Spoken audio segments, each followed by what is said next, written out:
வணக்கம். மாநில செய்திகள் வாசிப்பவர் கிருஷ்ணவேணி கோபியானந்த்.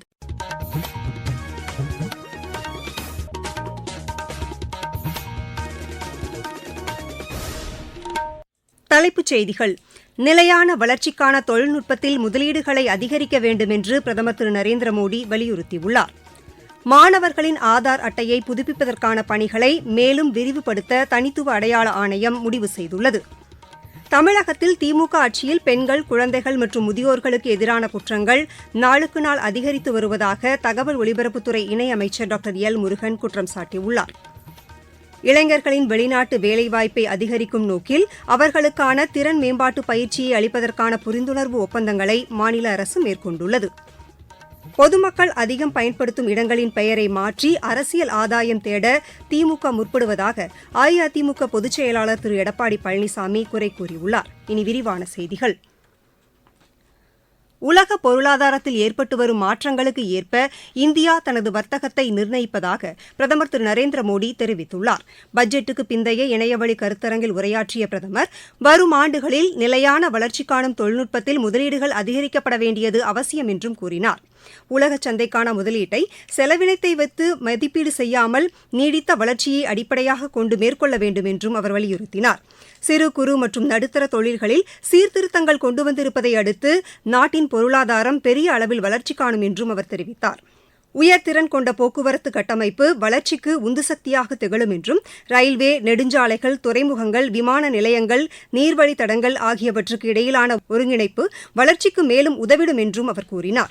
சரக்கு போக்குவரத்து செலவை கணிசமாக குறைத்திட பன்னடுக்கு போக்குவரத்து திட்டம் அவசியம் என்றும் பிரதமர் திரு நரேந்திரமோடி குறிப்பிட்டார். இந்தியா அண்மையில் மேற்கொண்ட தடையற்ற வர்த்தக ஒப்பந்தங்கள் பல நாடுகளுடன் வர்த்தகத்துக்கான கதவுகளை திறந்துள்ளதாக அவர் எடுத்துரைத்தார். உலக தரத்துக்கு ஏற்ப தரமான பொருட்களை உற்பத்தி செய்ய வேண்டிய பொறுப்பு உள்நாட்டு தொழில் நிறுவனங்களுக்கு உள்ளதாக அவர் தெரிவித்தார். ஆராய்ச்சி மற்றும் மேம்பாட்டு திட்டங்களில் தொழில் நிறுவனங்கள் அதிக அளவில் முதலீடு செய்து தங்களது உற்பத்தி பொருட்களின் தரத்தை மேம்படுத்த வேண்டும் என்றும் பிரதமர் கேட்டுக் கொண்டார். தொழில்கள் மற்றும் நிதி நிறுவனங்களில் அடிப்படை கட்டமைப்புகள் மேம்படுத்தப்பட வேண்டும் என்று வலியுறுத்திய பிரதமர் திரு நரேந்திரமோடி, நாட்டின் பொருளாதார வளர்ச்சி மற்றும் வர்த்தகத்துக்கான மத்திய அரசின் திட்டங்களை சிறப்பாக செயல்படுத்த மாநில அரசுகள் முழு ஒத்துழைப்பு தர வேண்டும் என்றும் கேட்டுக் கொண்டார். நாடெங்கிலும் உள்ள 1,03,000 பள்ளிகளில் மாணவர்களுக்கு ஆதார் அட்டை வழங்குவதற்கான நடவடிக்கையை இந்திய தனித்துவ அடையாள ஆணையம் UIDAI மேற்கொண்டுள்ளதாக மத்திய மின்னணு தகவல் தொழில்நுட்ப அமைச்சகம் தெரிவித்துள்ளது. இது தொடர்பாக அமைச்சகம் வெளியிட்டுள்ள செய்திக்குறிப்பில், இதுவரை 1,20,00,000க்கும் மேற்பட்ட மாணவர்களுக்கு கைவிரல் ரேகை பதிவுடன் ஆதார் அட்டை விநியோகிக்கப்பட்டுள்ளதாக தெரிவித்துள்ளது. இப்பணிக்கென 4,000க்கும் மேற்பட்ட கைவிரல் ரேகை பதிவு இயந்திரங்கள் பயன்படுத்தப்பட்டுள்ளதாகவும் தெரிவித்துள்ளது. இப்பணியை மேலும் விரிவுபடுத்துவதற்கான நடவடிக்கைகள் மேற்கொள்ளப்பட்டுள்ளதாகவும் அந்த செய்திக்குறிப்பில் கூறப்பட்டுள்ளது. கடந்த ஆண்டு செப்டம்பர் மாதம் முதல் மேற்கொள்ளப்பட்டு வரும் இந்த முயற்சியால் மாணவர்களின் கைரேகை பதிவுகள் புதுப்பிக்கப்பட்டு வருவதாகவும் தெரிவிக்கப்பட்டுள்ளது. இதனையடுத்து சிரமமின்றி அரசு திட்டங்கள் மற்றும் கல்வி உதவித்தொகை பயன்களை மாணவர்கள் பெற்று வருவதாகவும் அதில் தெரிவிக்கப்பட்டுள்ளது. மத்திய அரசின் பல்கலைக்கழக தேர்வுகள், போட்டித் தேர்வுகள், நீட், JEE, QUT உள்ளிட்ட தேர்வுகளுக்கு விண்ணப்பிக்கவும் மாணவர்களின் ஆதார் பதிவு புதுப்பிக்க வேண்டியது அவசியம் என்றும் மத்திய மின்னணு தகவல் தொழில்நுட்ப அமைச்சகம் கூறியுள்ளது. தமிழகத்தில் தற்போதுள்ள திமுக ஆட்சியில் பெண்கள், குழந்தைகள் மற்றும் முதியோர்களுக்கு எதிரான குற்றங்கள் நாளுக்கு நாள் அதிகரித்து வருவதாக தகவல் ஒலிபரப்புத்துறை இணையமைச்சர் டாக்டர் எல் முருகன் குற்றம் சாட்டியுள்ளார். இது தொடர்பாக அவர் இன்று வெளியிட்டுள்ள சமூக வலைதள பதிவில், போதை கும்பல்களை கட்டுப்படுத்த முடியாமல் மாநில அரசு திணறுவதாகவும் சட்டம் ஒழுங்கு மிகவும் சீர்குலைந்துள்ளதாகவும் கூறியுள்ளார். காவல்துறை மீதும் திமுக அரசு மீதும் குற்றம் செய்பவர்களுக்கு எவ்வித பயமும் இல்லாத காரணத்தால் குற்றச்சம்பவங்கள் தொடர்ந்து அதிகரித்து வருவதாக அவர் தெரிவித்துள்ளார். மாநிலத்தில் சட்டம் ஒழுங்கு சீர்குலைவதை தடுக்கவும் மக்களின் பாதுகாப்பை உறுதி செய்யவும் மாநில அரசு கவலைப்படவில்லை என்றும் அவர் கூறியுள்ளார். திருநெல்வேலியை அடுத்த நாங்குநேரியில் நடந்த இரட்டை கொலை சம்பவம் மாநில மக்களை பெரும் அதிர்ச்சிக்கு உள்ளாக்கியிருப்பதாகவும் அவர் சுட்டிக்காட்டியுள்ளார். கொலை செய்யப்பட்டவர்களின் குடும்பங்களுக்கு உரிய இழப்பீடு வழங்கப்பட வேண்டும் என்றும் காயமடைந்தவர்களுக்கு தேவையான சிகிச்சை அளிக்க நடவடிக்கை எடுக்க வேண்டும் என்றும் மாநில அரசை டாக்டர் எல் முருகன் வலியுறுத்தியுள்ளார். நீங்கள் கேட்டுக்கொண்டிருப்பது மாநில செய்தி அறிக்கை. மக்கள் போற்றும் மத்திய பட்ஜெட்.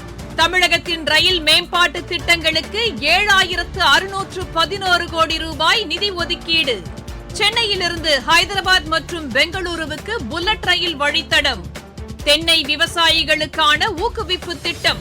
ஆதிச்சநல்லூரில் சர்வதேச தரத்திலான கலாச்சார மையம்.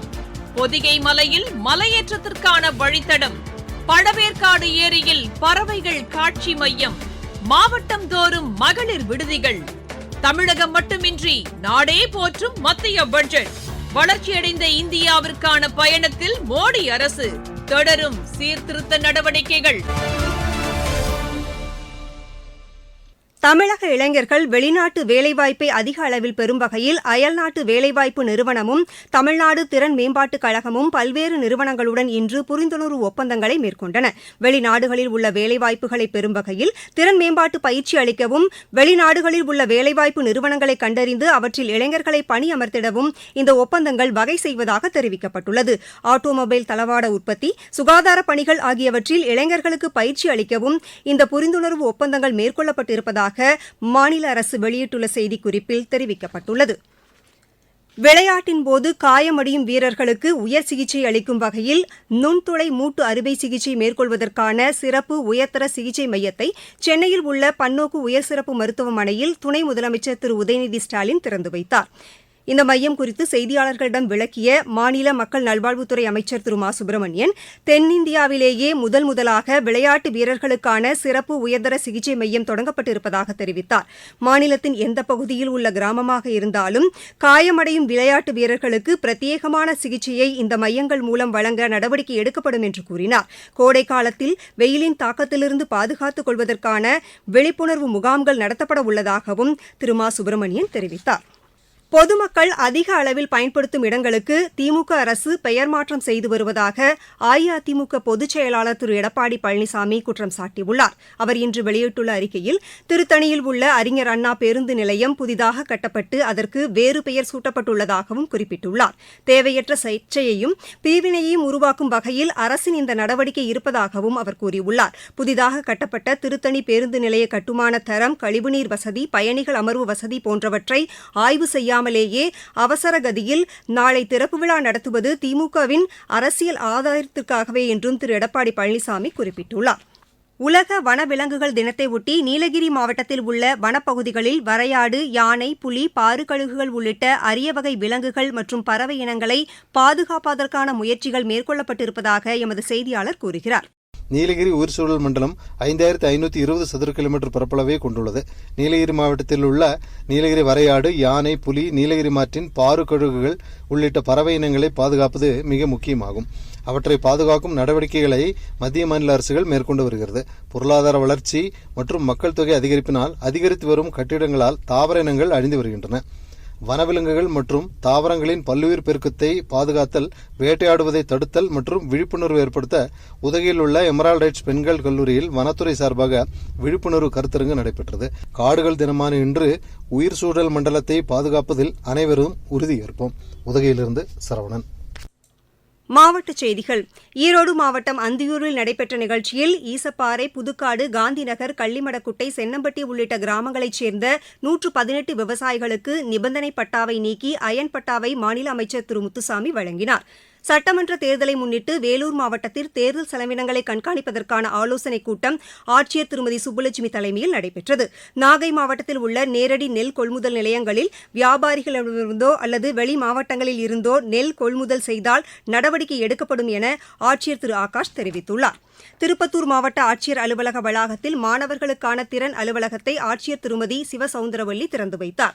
நாமக்கல் மாவட்டம் கொல்லிமலையில் மத்திய அரசு துறைகள் சார்பில் பழங்குடியின விவசாயிகளுக்கு ஒருங்கிணைந்த பயிர் மேலாண்மை பயிற்சி முகாம் இன்று நடைபெற்றது. தேனி மாவட்டத்தில் மகளிர் தினத்தை முன்னிட்டு மத்திய அரசின் இளைஞர் நலன் மற்றும் விளையாட்டு அமைச்சகத்தின் சார்பில் வரும் 8ஆம் தேதி ஓட்டப்பந்தய போட்டிகள் நடைபெறவுள்ளது. உலக வனவிலங்கு தினத்தை முன்னிட்டு ராணிப்பேட்டை மாவட்ட ஆட்சியர் அலுவலகத்தில் மாவட்ட அளவிலான ஈரநில மேலாண்மை மற்றும் பாதுகாப்பு கருத்தரங்கு கூட்டம் இன்று நடைபெற்றது. திண்டுக்கல் மாவட்டம் செம்பட்டி அருகே பழைய இரும்பு கடையில் நேரிட்ட தீ விபத்தில் 10 லட்சம் ரூபாய் மதிப்பிலான பொருட்கள் சேதமடைந்தன. மீண்டும் தலைப்புச் செய்திகள்.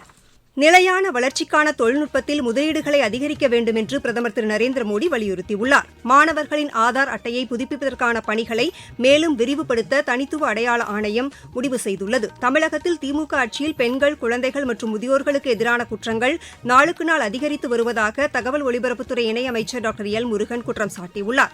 இளைஞர்களின் வெளிநாட்டு வேலைவாய்ப்பை அதிகரிக்கும் நோக்கில் அவர்களுக்கான திறன் மேம்பாட்டு பயிற்சியை அளிப்பதற்கான புரிந்துணர்வு ஒப்பந்தங்களை மாநில அரசு மேற்கொண்டுள்ளது. பொதுமக்கள் அதிகம் பயன்படுத்தும் இடங்களின் பெயரை மாற்றி அரசியல் ஆதாயம் தேட திமுக முற்படுவதாக அஇஅதிமுக பொதுச் செயலாளர் திரு எடப்பாடி பழனிசாமி குறை கூறியுள்ளார். இத்துடன் இந்த செய்தியறிக்கை நிறைவடைந்தது.